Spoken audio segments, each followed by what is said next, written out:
That shit clean. That shit clean. Hey, what's up, everybody? I'm Dollar Will. Your boy Fly. And we're in the bag. What we got today? We got today This thing. the classic 1992 Deep Cover. Deep Cover 92. Yes. We in this thing. Let's get it. Today we are reviewing the 1992 classic Deep Cover, starring Lawrence Fishburne, Jeff Goldman, Morpheus yeah, and The Fly. yes sir, yes sir. Y'all ain't seen them. I know y'all seen The Matrix. I don't know if y'all seen The Fly, but it's a good sci-fi movie. Check it out. Oh yeah, I've been familiar with this classic, so I'm gonna pretty much just start it off and let him get his thoughts on it too. But Hey man, it was a good movie. It's an old movie. You know how he do the throwback old movie, but it's a good movie. So I mess with it. I mess with it. It was an old gangster movie, like Boys in the Hood type stuff around that area, that vibe where the drug epidemic was big. They was out there snorting coke like it was like they was passing out weed. I'm like, dang, it wasn't like this for real. yeah, So you know what I'm saying? What was it? Basically, they wanted an undercover cop to go in to bust the big dog, not knowing the police was dirty they self. yeah, He wanted to make a change because he seen his dad die off the drugs and stuff, so he wanted to get the drugs off the street. He got in the game, made his way, slithered his way up in there, messed with the little fish, got to the big fish, with a lot of shit along the way. That didn't supposed to happen. It must have been a big bust, but they end up killing a lot of people and all that. He had lost his way, found his way, and still got out the gang with the money and snitched on the police. So that boy won, and he had a bad little chick too, boy. Hey, they was way more pretty without the makeup back then. Y'all slacking. She was cold. She was cold. yeah. I like it because it just really shows a person who's serious about their job, who want to make a difference, and then end up being the total opposite of what he disliked. And the police, the cop, Carver, I forget the actor's name, but he's total asshole, narcissist, toxic, demon, just manipulating him this whole time to get to what he wants, because at the end of the day, he's only worried about his career, his status, and what Russell Stevens, who's become John Hall, he wants to help him build so he can step up his ladder. He ain't worried about fighting crime and none of that. He's worried about himself the whole time, but he don't want Russell, the cop, to know, Russell Stevens to know what's going on. It's all a manipulation tactic. Yeah. But yeah, it was a good movie. I like I said, I mess with it. I like it. Something I would have never seen if he wouldn't have brought it up, because all he watches old school movies, and I watch all the new movies. And yeah, that's how that come together. It was a good pick. It was a good pick today. You know what I'm saying? I dig it. It was interesting. You know what I'm saying? Through and through. You gotta be. If it's a gangster movie, you know what I'm saying, you gotta watch it. You know what I'm saying? So yeah, I mess with it. He redeemed himself at the end. You know what I'm saying? Man, what they had some. What he tell his daddy was telling him in the car at the beginning, like, you gotta take what you want. You gotta take. He went to go rob the liquor store. Came out like, I told you, son. I told you. Blam, got shot. That boy got shot. Oh man, they gonna tell old girl, yeah, my dad died of a heart attack. Well, no damn heart attack. Your heart got attacked by a bullet. That's what it was. Don't lie to that girl, that beautiful queen right there. Man, you ain't worse than me from the last video, man.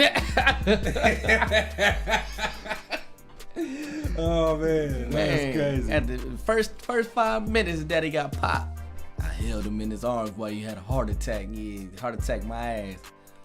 But yeah, that movie is tight. It's a lot of backstabbing, double cross to triple cross, all kind of shit. The old boy that played the Fly, he played the Fly in And Jumanji, the scientist dude, you know, I don't know his name like that, but he a good actor.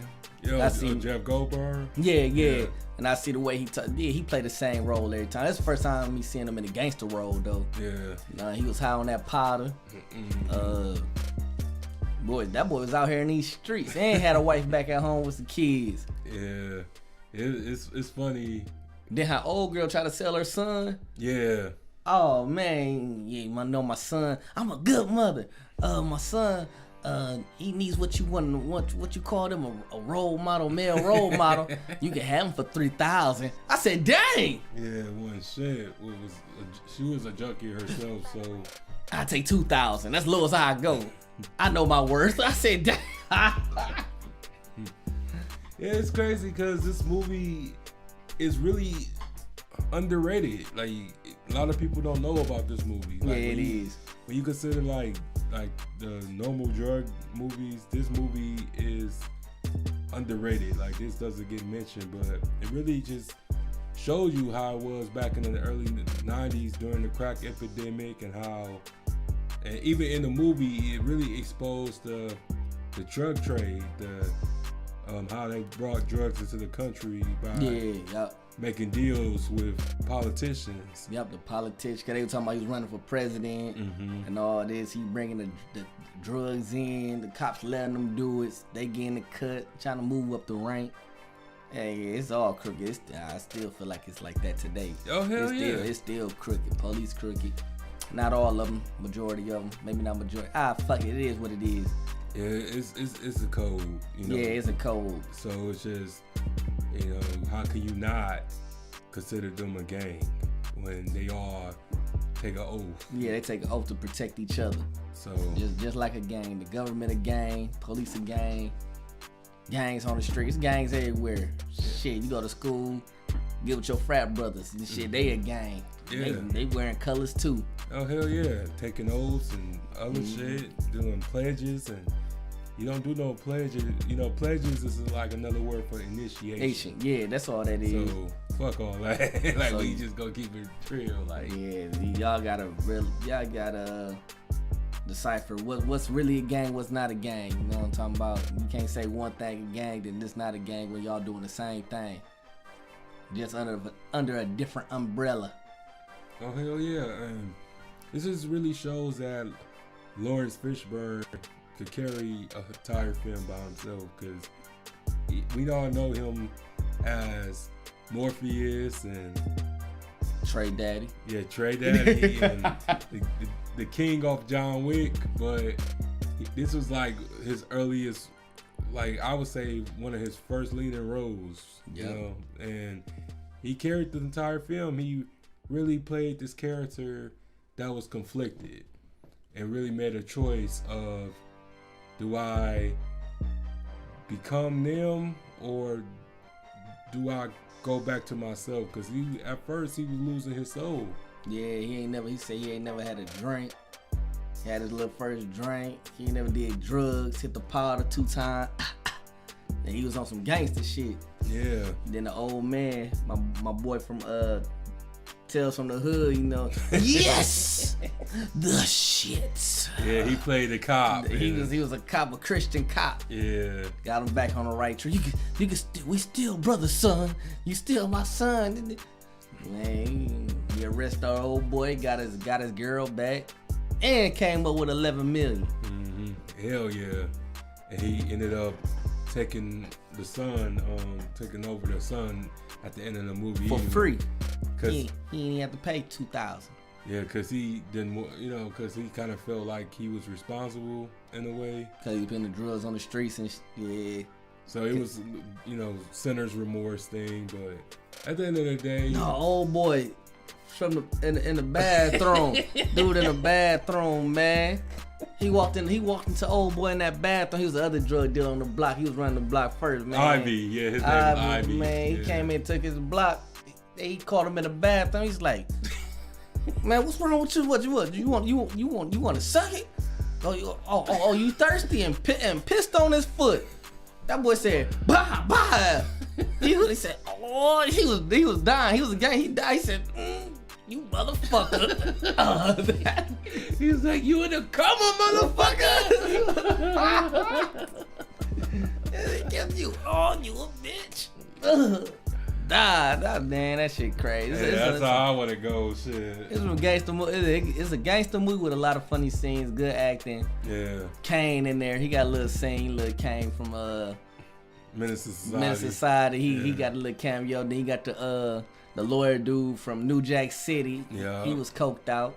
Yeah. You know what I'm saying? So yeah, it's a little bit of everybody from the early days, man. They still got their hair and everything. Mm-hmm. So yeah, I give it. It's a must see, man. Y'all go check it out, man. Check it out. Y'all like it. It ain't that long, about what? About an hour some. Yeah, hour 10, some change. something like that. It ain't no long movie, good movie. Yeah, and it's actually, Deep Cover. That was the first song off Death Row Records. Oh shit, I ain't know that. Yeah, that's the first song that Dr. Dre and Snoop Dogg ever did together. Oh shit, no wonder they on the soundtrack. Yeah, that was the first time, and that's why it was a very historic movie and stuff, because that was the first time they was actually, first time they did the soundtracks, because they did a lot of soundtracks back in the day. So, but yeah, go check it out. Tell us what you think in the comment section, and we out. Yeah, make sure y'all like, comment, sub, hit that noti bell so y'all miss an upload. We up. Hey, our quality game just went up too. We got a new camera. We'll holler at y'all. Yeah, peace.